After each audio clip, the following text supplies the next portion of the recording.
Bonjour à tous, merci de la confiance. Vous savez, la première chaîne YouTube à travers les mondes télé, Chango. Vous en essayez mingi, vous avez Nabino, entretien et Alelo, tu as mis pour Nabino. Martin n'a pas perdu les élections, il a gagné les élections. Boye bisa bango bati kapeli seki.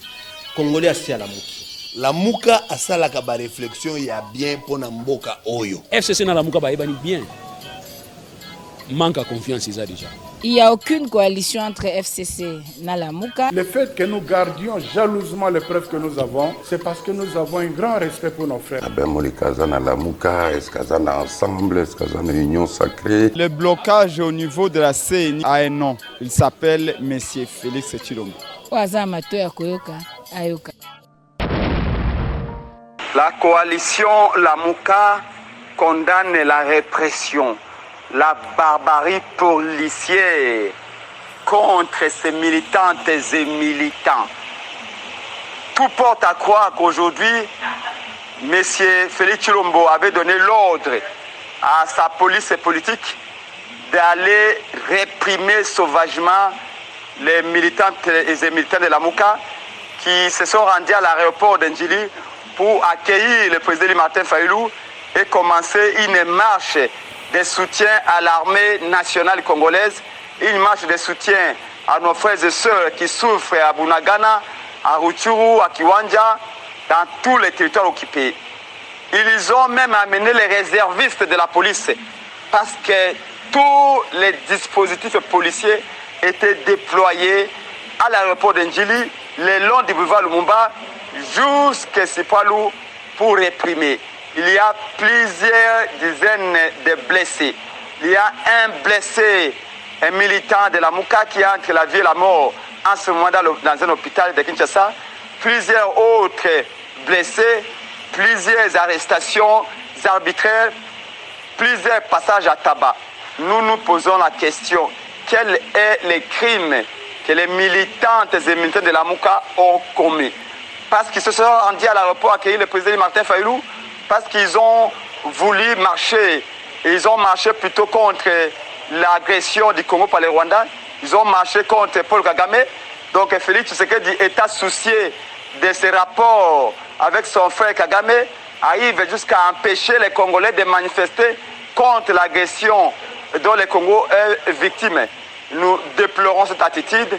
On se pose la question de savoir si nous sommes dans une jungle. Nous exigeons la libération immédiate et sans condition. Nous saluons également la bravoure, la détermination de notre peuple qui a bravé la peur, qui a envahi l'aéroport d'Ndjili, qui a manifesté courageusement, qui a non seulement accueilli le président Martin Fayulu, mais dit non à l'agression de notre pays par le Rwanda, qui a dit tout son soutien à la police et à l'armée congolaise.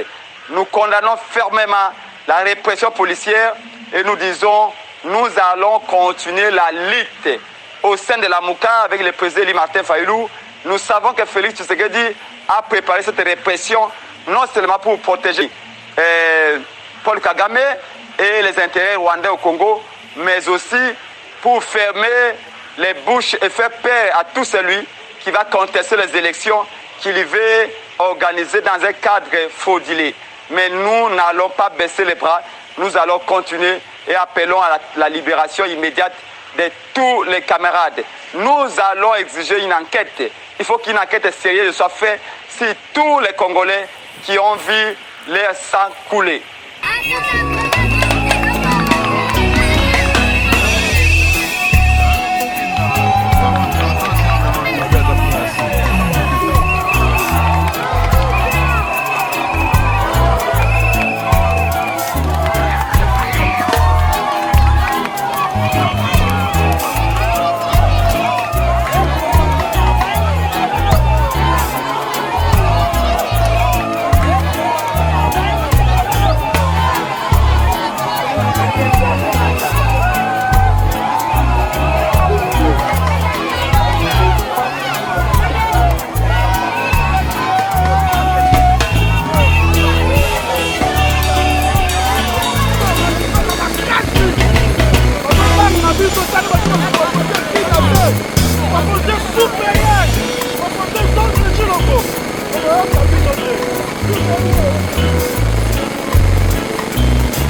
C'est grave ça. Je n'ai jamais vu ça. Je dis que le monde existe. Je n'ai jamais vu ça. Dites-moi,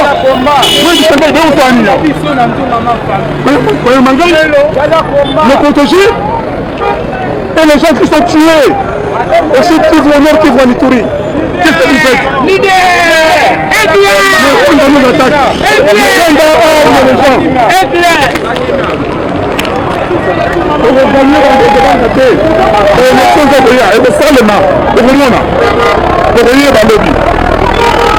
Mais vous êtes la police nationale, vous serez bien traité et vous ne ferez plus de bêtises comme ça.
Philippe Nabo, combien de temps?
Ce n'est pas les recours du président Fayoulou. Les alliés déployer unité combattante, unité à la police, unité de guerre, unité de combat pour l'honneur. Puisque quand le président Fayoulou est rentré, il n'est pas rentré comme tout citoyen. Il est rentré comme président élu, il est rentré comme commandant du peuple face à l'agression rwandaise, pour mobiliser notre peuple, pour lancer un message fort dans le monde, Congo et Katanate, agression à Rwanda na Uganda, il faut aussi là, mais puisque M. Chilombo est avec l'Ouganda, à l'ingité batanga Combo ya Uganda, à l'ingité batuba manifester, pas que Uganda allait agresseur, pour qu'il ait une alliance na Uganda. Donc ici, force va mobiliser pour humilier tout un peuple et se transformer en victoire populaire. Au Moni, bêti plus de 1500 gaz lacrymogènes.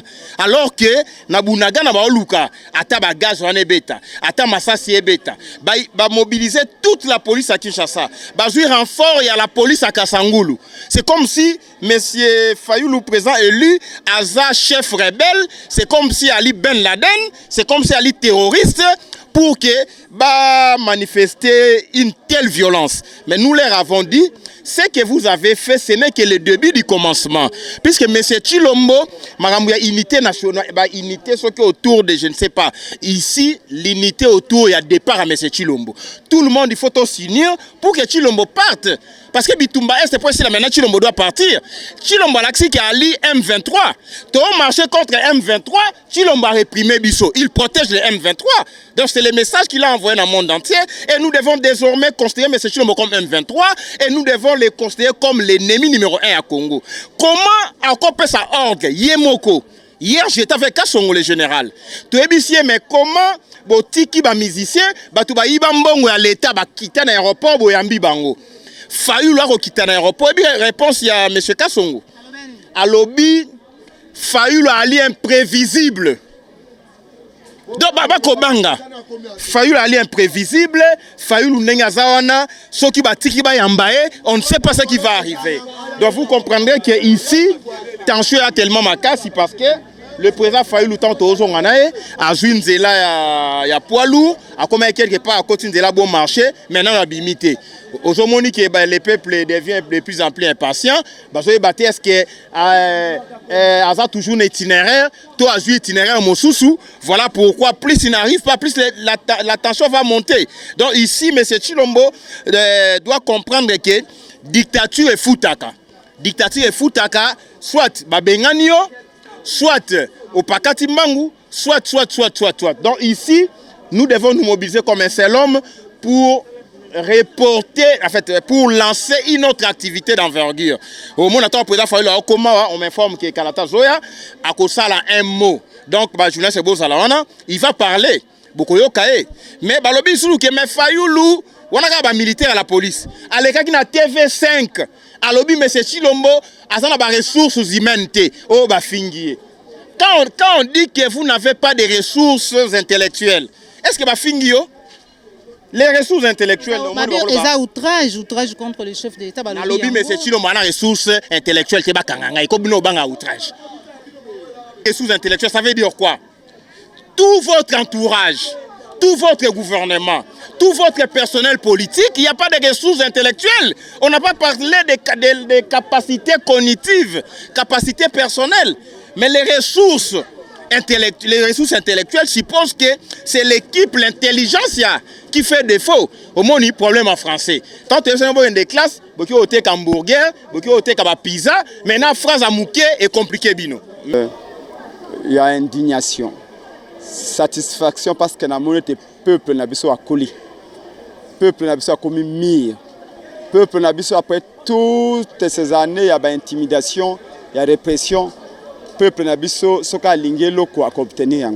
Le peuple a décidé que le l'aéroport en dimanche, le président Martin Fayulu va contre l'agression par le Rwanda, contre Paul Kagame, va le 13 pour soutenir l'armée nationale congolaise, pour que l'armée de Mobutu akenda atika armée, Kabila père akenda atika armée, Kabila Yosef na mandefu na yeba kenda batika armée. Chilombo pa okenda kala mingi te akotika armée za peuple to soutenir armée na biso longa bituma contre Rwanda, mais aussi pour nous soutenir bande ko na biso ya Bunagana, ya Kiwanja, ya Rumagabo, ya Ruchuru obana territoire occupé pour nous na bango Congo yotika la 1 et indivisible. Mais na peine motif d'indignation likolo ya répression deko. Bo wuti bino moko na aéroport. Na moni ba memi ba policier nyonso basaka mosala mikolo nyonso ba bimisi na ba réserviste pour na kaka ko réprimer population. Ba policier wana to ko luka bango na kwa mutu awa. Ba kenda na kwa mutu ba ko luka ba policier pourquoi ba ko kenda te. Pour na nini ko tinda ba policier nyonso na aéroport anjilelo. Ba souci ya te to ya ki vide. Kaka pona ko telemisa Fayulu. Opposant ya pété selon bango, bo bimisele tous les policiers que 8000 policiers ba réprimer ba zokisi ba kangi ba fingi ba yibi ba téléphone ba panzi ba to bambebo ba zokisi ba to na mitu ba mosusu ba siko na SMK awaboy grièvement blessé pour na nini état de violence alors que to komaki mokanda na ngobila to yebisaki ete mukolo lomingo to kozala kuna mais papa na ngai oyo za makambo to monaki tonga Kabila te kaka oyo makambo to monaki tonga Kabila ba gaz la kimogène tina ba wenzo ba maman bazali koteka o ba yiko yamba Martin Fayulu ba vona peuple congolais o ba ye ebele to kolemba te. Mais je vous fais remarquer mamoke artiste musicien oyo Ferregola ba uti ko yamba mikolo mine uti ko leka te na cortège de la police ko bana aéroport tina centre-ville Vital Kamerhe il y a à peine 2 mois awu ba uti ko yamba na aéroport anjili tina centre-ville kaka Martin Fayulu na la mukande soki ba lobete manifestation ezali encore que ça pour l'intérêt à peuple ba pekisaye tozu peuple be à la témoin. Mais loin de nous décourager et penser sur ma casse na mikolo mikoya président Eli Martin Fayulu ko penser sur mot d'ordre to quitter belé na nzela. Félix est en train de se tromper et localine ko l'acception de abangi sabiso pour na 2023 le quoi qu'on peut parler tricherie bato ba banga masas ba banga gaz maye ba été to défier Kabila régime na ya lokuta to ko défier yango parce que les droits na biso garantis par la constitution. Par rapport il y a un message il y a fait c'est qu'il y a une unité et puis il faut se faire taire par rapport à la divergence politique la répression les lelo. Est-ce que la muka a vraiment na facilité à pouvoir intégrer na kati ya unité mais unité muto asengi yango liboso ezali président li Martin Fayulu. D'ailleurs azongi na lombango akati mobembo na États-Unis na Europe pour na koloba ete unité nationale autour ya armée. Tokobanga Félix Tshilombo te. Félix azali mwana o Kabila boti na ba élection. Félix azali mwana o Kabila boti c'est le fruit du kabylisme. Aza fruit etien Tshisekedi wa mulumba te politiquement parlant. Oyo awoti ko sala lelo. Babi bayebaka nzete nyoso na mbuma na ye. Mbuma yango wana boti lelo na violence wana. Ba militante pe ba mete beya la muka ba kola na hôpital.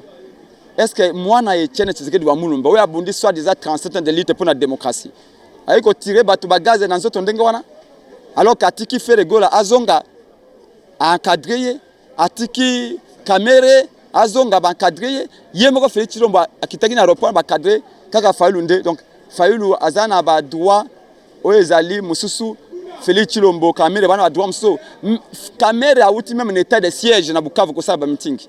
Ce qui fait le labo akena Bukavu, akena Goma. Est-ce que vous avez 2 poids, 2 mesures. Zamaza témoin. Attendez votre